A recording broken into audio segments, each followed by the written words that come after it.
Praise the lord. ఈరోజు దేవుని వాక్యము. అందరూ ఒకరితోనొకరు అబద్ధములాడుదురు, మోసకరమైన మనసు గలవారై ఇచ్చకములాడు పెదవులతో పలుకుదురు.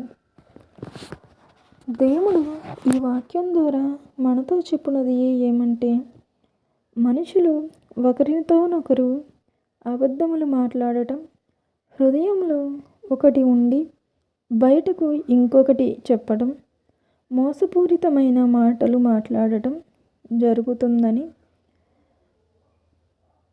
దేవుడు మాత్రం నిజాయితీని ప్రేమిస్తాడు.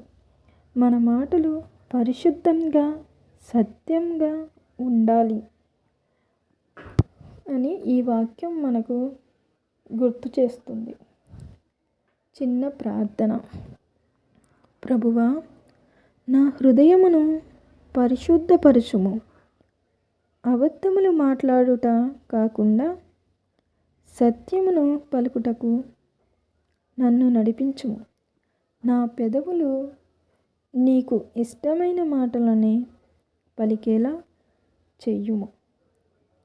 ఆమేన్. Praise the Lord. ఈ వాక్యం మీకు నచ్చినట్లయితే ఆమేన్ అని కామెంట్ చేయండి.